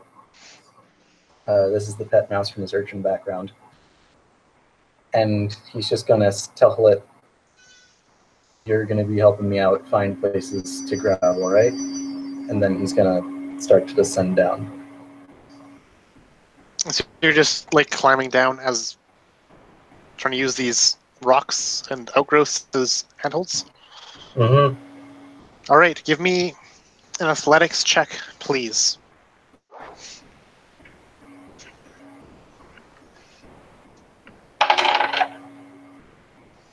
That's going to be a 12. 12 is not enough to keep your bearings, as you find a foothold. It's sturdy. It supports your weight. You find another. But as you finally put the entirety of your body down past this doorway, you take a step and that bit of rock crumbles beneath your feet. And it puts you off balance. And being off balance sends you falling, as you also plummet. If possible, Mateo would probably grab a javelin from his back and try and stab it into the rocks to slow his fall. All right, you give me an attack roll with your javelin. That's nat 20. The nat 20 is because the width of this tunnel happens to be exactly the length of your javelin. And as you finally you pull it out and the ends of your javelin find resting spots on either side of the tunnel, and you dangle there with one hand upon this javelin, and you can feel it beginning to snap and break underneath your weight. But it's broken your fall, and you've probably fallen at least about 30 feet at this point, and you can see the bottom now. And from the light above, you can see that it's kind of a gentle, kind of almost like a tide pool beneath you, and you can see the crumpled form of Arlo at the bottom. About how far down is the water now? 30 feet. Mateo looks down at his mouse and he says, Neef, you were supposed to help me out there. And then he's gonna work his way towards one end of the javelin, and he's just gonna, much more carefully this time, keep trying to climb down. All right, give me the athletics check then.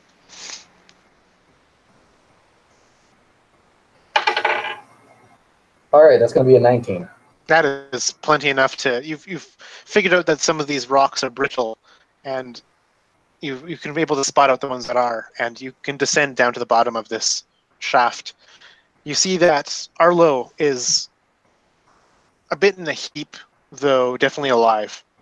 It looks like he's just landed in some mud that has cushioned his fall. And likewise, this water is only about 3 inches deep when you set foot there. But you can see the top of this tunnel, 60 feet high, is that door frame which leads to a sideways view of the steeple of the chapel, as odd as that seems to your perception. Is Arlo conscious as far as Mateo can tell? Yes. Okay.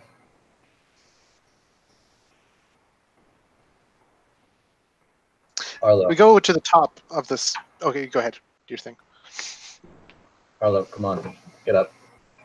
There's something in here that I think you are much better at identifying.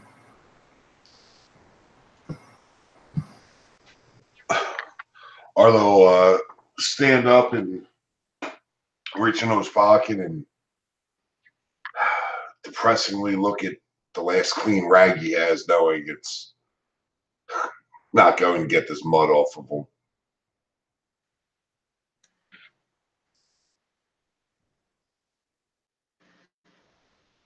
What is it?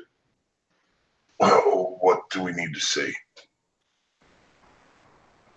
Is the altar with the statue there? Or is Arlo flickering out and the altar flickering in still? No, you see the reality that has kind of collapsed in front of you is just Arlo at the base of this shaft.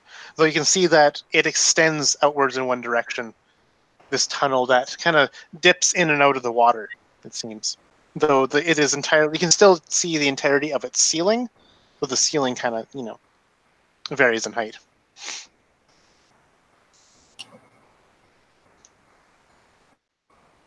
The green light is not natural, and I am not versed in any sort of magic. Which is odd. So the green light, you're actually able to identify its source being some of the fungi that grow around this tunnel and around these caves that bask the area in a strange eerie green glow. And at the end of this tunnel that I had mentioned earlier, you see that statuette upon an altar made of stone. It is maybe 60 feet down this tunnel. As well, that statue was flickering into your position when I saw you falling down in this direction.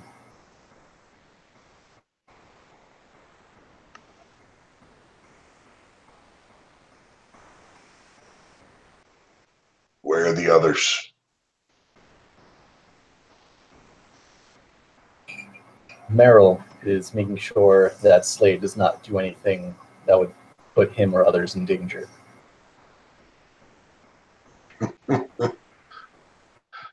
I believe generally being outside tonight is putting everyone in danger. Maybe it's best to have everybody as one.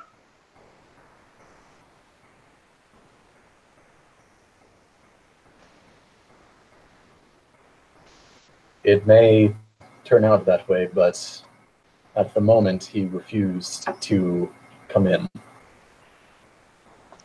And as you say that, we'll pan up, I guess, up to the top of this tunnel, down the flight of stairs to where Slade and Merrill are facing off. What does it look like after this bit of time has passed? What kind of shenanigans have they been up to? That's going to depend on what Slade gets up to. Because Meryl's standing there with brass knuckles, waiting.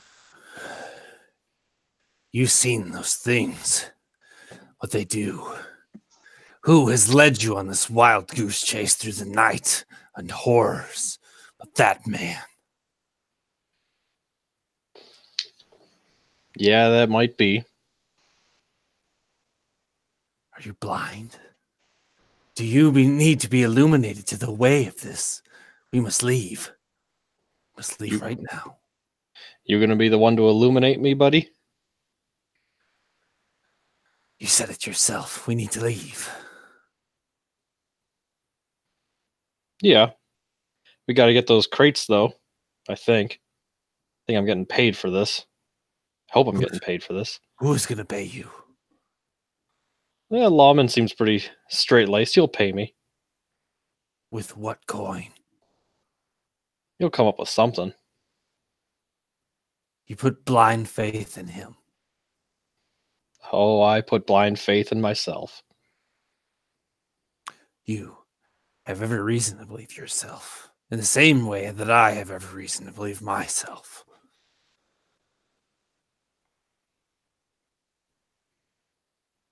We should Meryl go. just stares at you. You're not going anywhere. I'm going to make a break for it. I'm going to throw 2 swings at you. Absolutely. You have an opportunity to attack if All right. Can I do it recklessly? Most definitely. All right. Throwing a haymaker.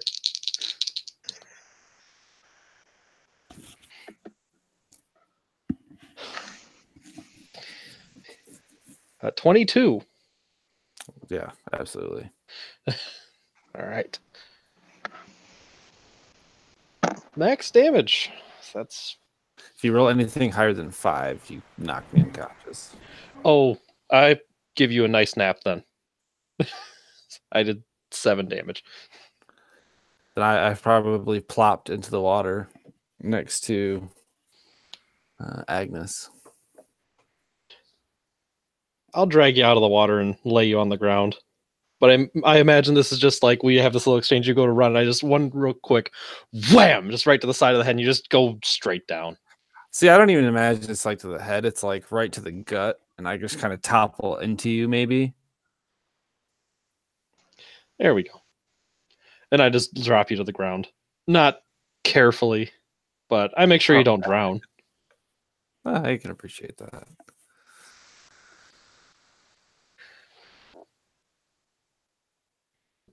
I'll take a step back from him and I'll just stand there, still watching. Actually, I'll glance around here. Any other ways in and out of here, or anything left that might be of value?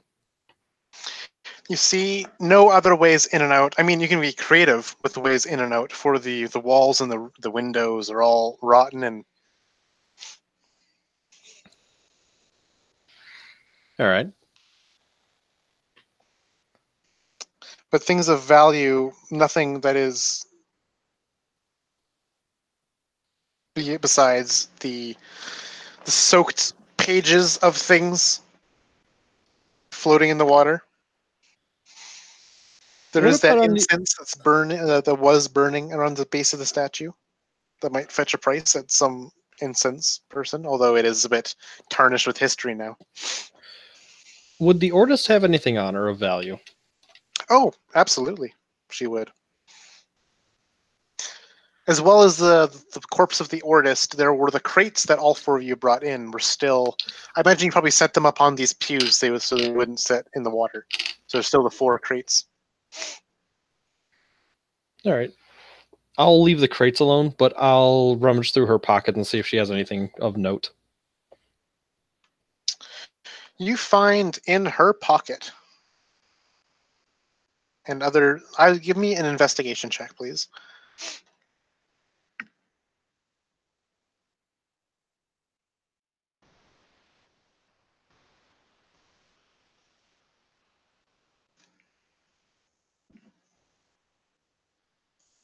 With a -1, that is an 8. You're able to just find her surface belongings, that being her kind of fancy yet soiled and soaked ortist clothing, ripped in places. You find some vials around her chest like a bandolier, though all but one of them are empty. And the ones that aren't empty, sorry, the ones that are empty are cracked and broken. So either they had stuff in them at one point and broke off, or never had stuff in them, is up in the air. And she has a strange, kind of almost like a compass device. It's to someone that would know, it's called an astrolabe.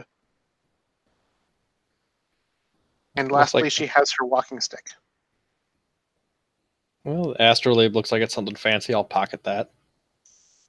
And then I'll just step back and kind of wait at the base of the stairs. Within reach of Slade, we'll say, like within a quick step of him. If I can be like, I want to kind of straddle between him and the stairs so I can get to him if I need to, or the stairs if I need to, and just kind of wait there. And so the ones at the bottom of this pit would see Meryl standing there waiting.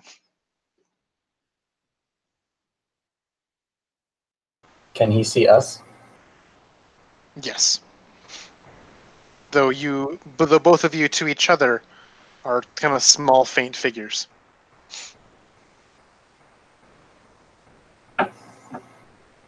Mateo would kind of call out, Meryl, you can bring him down. Just be careful. There are many loose rocks on the path.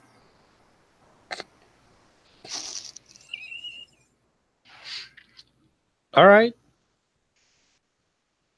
Oh, I should have chosen my words much more carefully. Meryl's gonna drag Slade's ass up there. And I apologize, Slade. He's just gonna throw him in. That's what I what I thought would happen. And Slade, as a ragdoll, I'm cracks the sorry. side of the tunnel with his head, breaks his leg as he recoils around and smashes the other side of the tunnel, and lands in a broken heap at the bottom of the pit.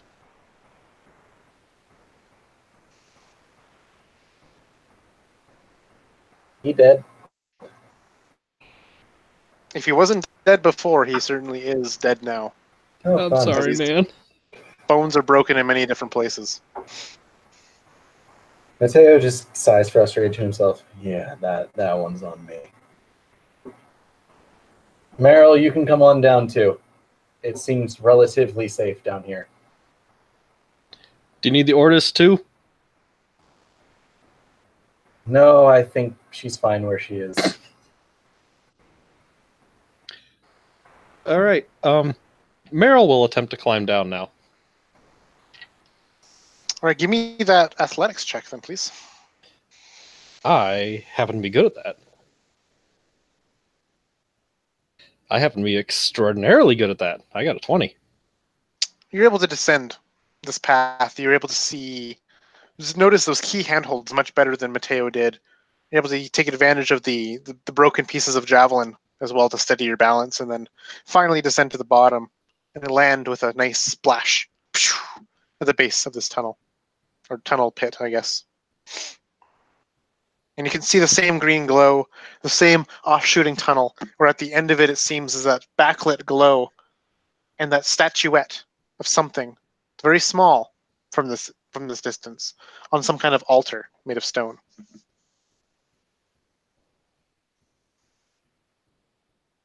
And that's where we're ending tonight's session. And we'll be picking up next time. With that being said, we will say goodnight to everyone who watched this in past, present, or future. Thanks for watching and have a good night.